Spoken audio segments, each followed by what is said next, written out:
پاکستان تحریک انصاف کی ایک طرح سے جو خواہش ہے کہ اسٹیبلشمنٹ سے باتیں کریں، فوج سے ہم بات کریں اس معاملے پہ، تو ان کے موٹیوز تو سمجھ آ رہے ہیں. ان کی جو قیادت ہے وہ جیلوں میں پڑی ہوئی ہے، کیسز ہیں، بہت سارے ڈیفیکلٹیز ہیں ان کے لیے. تو ہو سکتا ہے کہ وہ اپنے لیے آسانیاں پیدا کرنے کے لیے فوج سے بات کرنا چاہیں، لیکن حکومت کو کیا پڑی ہے کہ وہ پاکستان تحریک انصاف کو آفر کر رہی ہے کہ ہمارے ساتھ بات کریں؟ کیا ایجنڈا ہو سکتی ہے حکومت کی، جبکہ ظاہری طور پہ ہم دیکھ رہے ہیں کہ پی ٹی آئی نے کوئی بھی ایسی ہرڈلز کریٹ نہیں کی ابھی تک حکومت کے لیے. 25 اپریل کو ایک تحریک کا اعلان ہوا تھا، وہ بھی ہمیں دکھائی نہیں دے رہا کہ وہ پتہ نہیں کہاں چلی گئی.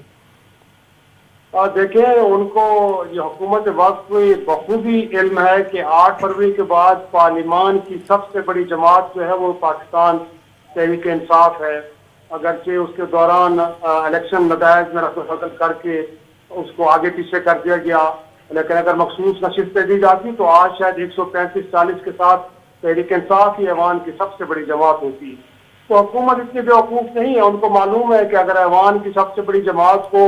انگیج نہ کیا گیا، اور جس طرح کے اجلاس اس وقت ہو رہے ہیں وہ پرائم منسٹر کا اوتھ ہو، وہ صدر کی تقریر ہو یا دیگر مواقع ہوں، اس وقت عملاً جو اپوزیشن ہے وہ ایوان کو چلنے ہی نہیں دے پا رہی، وہ کارروائی کو آگے بڑھنے ہی نہیں دے پا رہی. ان کی تعداد اتنی زیادہ ہے کہ وہ پورے ایک طرح سے ایوان کو ہاسٹیج بنا لیتے ہیں. تو میرا خیال میں حکومت کو معلوم ہے کہ اگر ایوان کے اندر اس طرح کی افراتفری کا ماحول رہے گا اور کل کو یہی اپوزیشن جس کا تجزیے بھی شامل ہے اور ممکنہ طور پہ جے یو ایس سے بھی اس اتحاد کا حصہ بن جائے اپوزیشن کا، اور وہ سڑکوں پہ بھی اپنے پاور شو شروع کر دیں گے، تو پھر حکومت کا آگے بڑھنا چلنا میرا خیال میں ممکن نہیں ہوگا. پھر زرداری صاحب بڑے زیرک سیاستدان، ان کو معلوم ہے کہ یہ حکومت پھر 6 ماہ سے آگے نہیں چل پائے گی. تو یہی وجہ ہے کہ اب وہ چاہ رہے ہیں کہ تحریک انصاف کو انگیج کیا جائے، ان کو ڈائلاگ ٹیبل پہ لے کے آیا جائے. اب ان کی نیت کتنی ٹھیک ہے کہ وہ اس ملک میں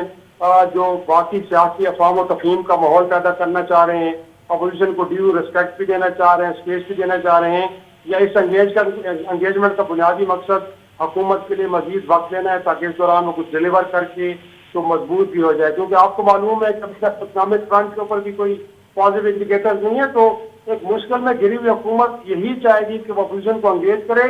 اور ان کے ساتھ گفتگو کرے تاکہ ایک اچھا میسج جائے. اور اس ملک کے اندر جو ہم سرمایہ کاری لانے کے لیے کونسلیں بنا کے بھی بیٹھے ہیں، جب تک ملک میں سیاسی افہام و تفہیم کا ماحول پیدا نہیں ہوگا اور جب تک اس ملک کے اندر لا اینڈ آرڈر کی صورتحال نہیں ہوگی، آپ تو غیر ملکی سرمایہ کاروں کو راغب کر گئے، اس ملک کے اندر جو سرمایہ کار ہیں وہ بھی ایک روپیہ اس ملک پہ لگانے کے لیے تیار نہیں ہے. تو یہ وہ مجبوریاں حکومت کی جن کی وجہ سے تحریک انصاف کو انگیج کرنے کی کوشش کی جا رہی ہے.